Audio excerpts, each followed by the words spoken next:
Today I want to talk about Godzilla Minus One. And, there's going to be a lot of spoilers, so just be ready for that. The only non-spoiler I have is that this is a Godzilla movie that is taking place in Japan. All the cast is Japanese. They speak Japanese, so there's going to be English subtitles. Hopefully that's something that doesn't bother most people, but for some it will. And yeah, it's post-war World War II. So that's the timeline that is taking place. So what I want to talk about in this video is first, obviously what I like, because there's almost nothing that I dislike about this film. And believe it or not, this is one of my favorite Godzilla movies now because of how much entrenched it is in Japanese culture, and it's a entity that belongs to Japan. The US, of course, can share the domain and the character here and make its own movies, but I feel like they haven't all been that great. The only Godzilla movie that I really like so far from the US is Godzilla King of Monsters with Ghidorah. That was a really good Godzilla movie in my opinion. I appreciate the action, and I feel like they made the Ghidorah a really powerful force to be reckoned with. So yeah, that was an insanely good battle in my opinion. The pacing was pretty good because the movie did feel pretty long, and there's some things that I feel like could have been also cut out in this film to make it a little bit more interesting between Godzilla and Ghidorah, but it was just all over the place with the other monsters, because I feel like in that movie we see like the other monsters like around the globe, and they didn't really have anything to do with the fight between Godzilla and Ghidorah, so that was pretty disappointing. So I feel like a 7.3 out of 10 for this film. But this Godzilla movie for me is definitely a 9.5. That's a pretty high rating, and yeah, I mean, that's like how I'd rank this film among other Godzilla movies that I've seen so far, as far as the modern Godzilla, or postmodern actually, to put it more precisely. I think this is one of the best ones. The characters were great. The main character, Koichi, I feel like he had a really great story in this film. He went through a lot of psychological trauma, losing a lot of soldiers in battle, dealing with Godzilla.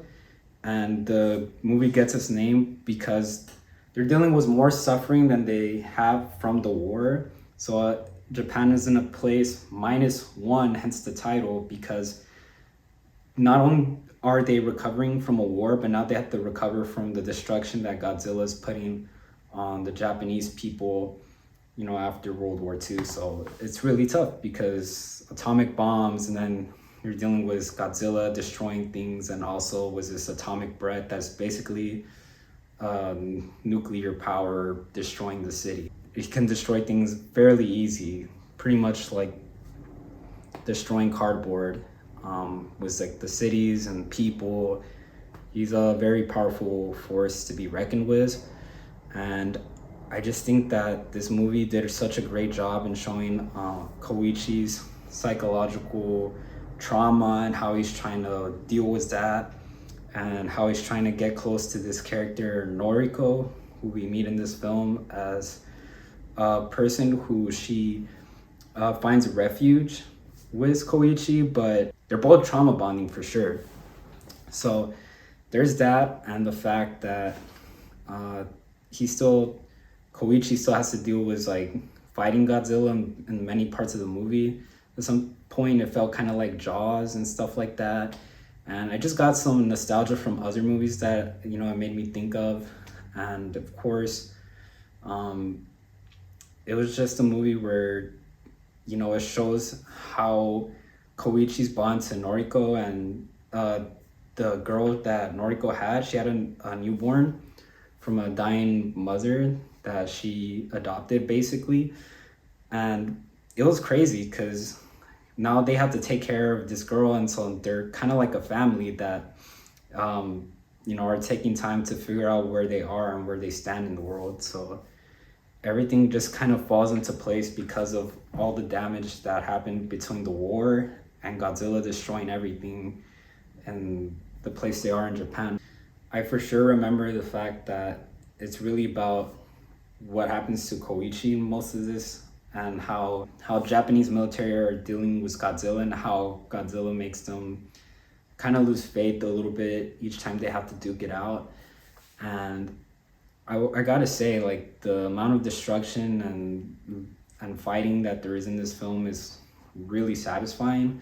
I do think that the VFX did a great job in this film. Having to see Noriko and Koichi deal with Godzilla like up close is really crazy. It's very intense, so I think that's why this film stands out a lot more, because you really feel a lot more intensity than you would in other films, because there's a lot of points where you feel like they're probably gonna just die.